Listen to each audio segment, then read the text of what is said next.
খেতে খেতে উঠে এলাম, সেজেছিলাম কারণ হচ্ছে একটু ভিডিও করছিলাম, রিলস ভিডিও করছিলাম। যাই হোক, খেতে খেতে উঠে এলাম। আমার ছেলেকে আমি ডিম খেতে দিয়েছিলাম, ঠিক আছে। তো ভাবলাম ভিডিওটা করব কি করব না, আমি তোমাদের এটা না শেয়ার করে পারছি না। এই কি বলবো, এটা যাই হোক আমি কোনো ব্লগে দিয়ে দেবো, আর এইটা একটা শর্টেও ছেড়ে দেবো। তো ব্যাপারটা হচ্ছে, ফোন উল্টে যাচ্ছিস কেন, ডিম খেতে দিয়েছিলাম। তো তোমাদের আগে দেখাই যে কোন ডিমগুলো আমি এনেছিলাম, মানে আমার হাজব্যান্ড এনেছিল। তো দেশি ডিম হিসাবে এই ডিমগুলো আনা হয়েছিল, ঠিক আছে। তোমাদের আমি ব্যাক ক্যামেরা করে দেখাচ্ছি, ক্যামেরায় দেখাচ্ছি। এইগুলো দেশি ডিম হিসাবে নিয়ে আসা হয়েছিল, 5টা এনেছিল, বাকিগুলো খাওয়া হয়ে গেছে। তো সেগুলো কিছু বুঝতে পারিনি, কিন্তু আজকে যেটা সেদ্ধ করেছি কুকারই, আমি কিন্তু অন্যদিনও সেদ্ধ করি।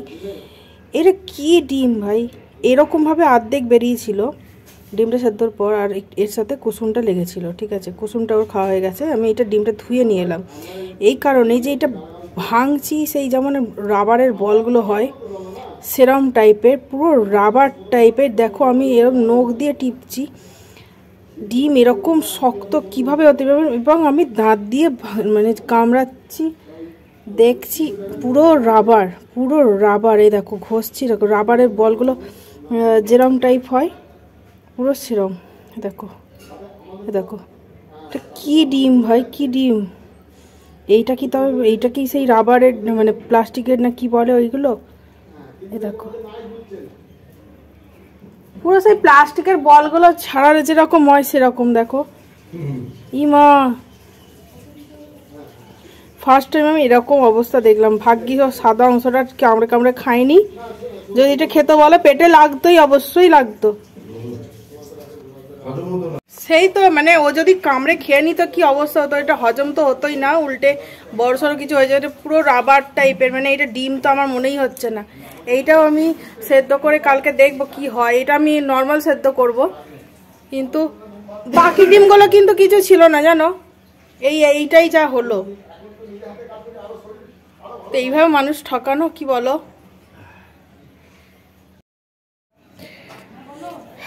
যাই না, এই কি অবস্থা, ডিমের এমনি গন্ধটা আছে, বুঝতে পারছি না কি অবস্থা।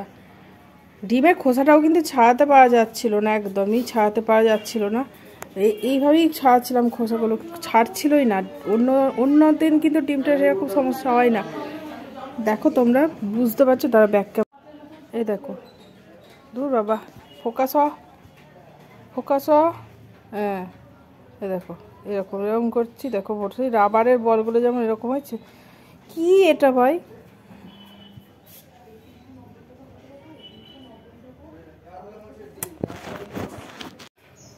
শুভ সকাল বন্ধুরা, কেমন আছো সবাই? আশা করি খুব ভালো আছো। প্রিয় মাম্পি লাইফস্টাইলে আমি নতুন একটা ব্লগ নিয়ে চলে এসেছি। আমি মাম্পি। তো আজকে কি হয়েছে, এত গরম, এই শনি রবি সোম 3 দিন তো সতর্কবার্তা জারি হয়েছে বের হওয়ার, মানে যাতে না বের হয়। তো এত গরম, আমি বলেছি তাড়াতাড়ি রান্না বান্না সারবো। এখন চাটা খাচ্ছি, চাটা খেয়ে নিই, দিয়ে টিফিনটা বানিয়ে নিই। টিফিনে আজকে বানাবো মোচার চপ।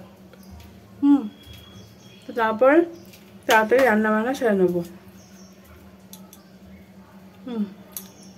বেশিটা পড়ে গেছিলো ডিশের মধ্যে, তো তাড়াতাড়ি রান্না বান্না সেরে নেবো, দিয়ে ব্যাস চানটা সেরে নেবো। আগে করবো না, আগে করবো না এই কারণে ঘেমে যাব, ইচ্ছা করছে না। নাহলে অন্যদিন চান করে ঢুকি, কিন্তু আজকে না এত দম বন্ধ লাগছে, আগে রান্না সেরে নেবো। জামা ছাড়া আছে।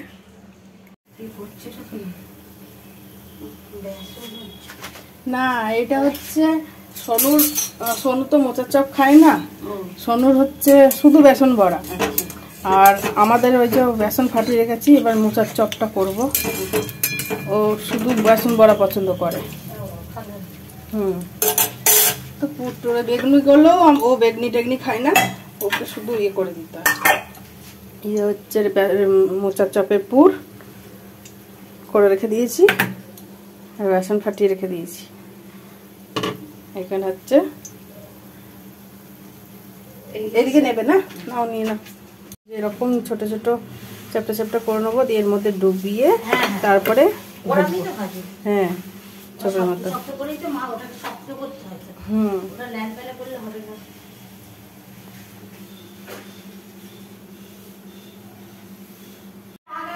হ্যাঁ সেই সে তো আজ বন্ধ করতেই হবে মনে হয়, কিছু করার নেই, পা তো হাঁটতে পারবে না। মেন সমস্যা আমার হয়ে যায় বাসন মাজা টাসন। এইবারে ভাজবো আমি বড়াটা, এরকম উলট পালট করে নেবো। এই ভেঙে গেল একটুখানি, দাঁড়াও, বেশি উলট করতে গেলেই ভেঙে যাবে, তাছাড়া ঠিক থাকবে।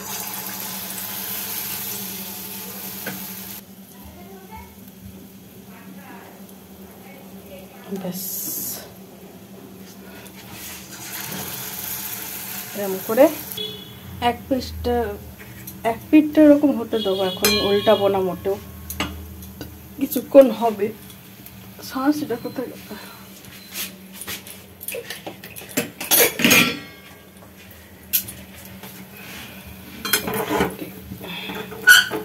এটা এখন হোক, নাহলে উল্টাতে গেলে ভেঙে যাবে। এক পিস ভালো রকম হয়ে গেছে। এরপর আমি এই ছাড়, হ্যাঁ দেখো আমি খাবার সোডা বেশি দিইনি ফোলার জন্য, কারণ আমার খাবার সোডা খুব বেশি দিলে ভালো লাগে না। ব্যাস হলে তোমরা যদি চাও আমি এই পুরটা বানিয়ে দেখাই তাহলে তোমরা কমেন্ট করবে, তাহলে আমি নেক্সট টাইম যখন বানাবো তখন তোমাদের জন্য ভিডিওটা করে রাখবো, ঠিক আছে? কালকে সোনুর জন্য ওষুধ নিয়ে এসেছি, ওর অনেকটা মাংসের মতন ব্যাপার ঘটেছে। তো এই ওষুধগুলো মানে ওকে হোমিওপ্যাথি দেখাই, তো তাই এই ওষুধগুলো দিয়েছে গরম দুধ বা গরম জলে গুলে খাওয়াতে। তো এটা দিয়ে দিলাম, এবার দুধটা দিয়ে দেবো। দুধটা একটু ঠান্ডাই হয়ে গেছে।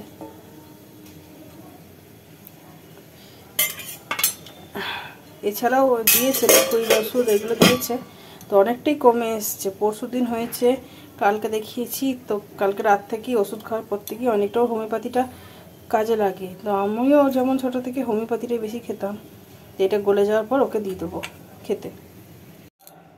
সেদিনকে ডিমটা যা অবস্থা আজকেও সেম, এই দেখুন ছাড়ছে না, কোনো মতেই ছাড়ছে না। আর ডিমটা যথারীতি মানে শক্ত, একবার চামড়ার মতন শক্ত, আর এই যে কুসুম এরকম।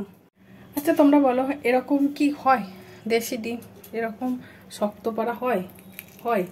আমি জানি না কি। এর আগের দিন তো কুকারে সেদ্ধ করেছিলাম, আজ তো আমি বাটিতে সেদ্ধ করলাম জল দিয়ে অনেকক্ষণ ফুটিয়ে ফুটিয়ে। ও আমার উপরে রেগে যাচ্ছে, জানি না। আমি একটা অন্য ডিম ভেজে দিচ্ছি, দেশি ডিম। তো আমি এর আগেও তো ভেজেছি, মানে ভাজিনি, সরি সেদ্ধ করেছি। তো কই এরকম তো পাইনি, এরকম 2 দিন হলো, কিছু বুঝতে পারছি না।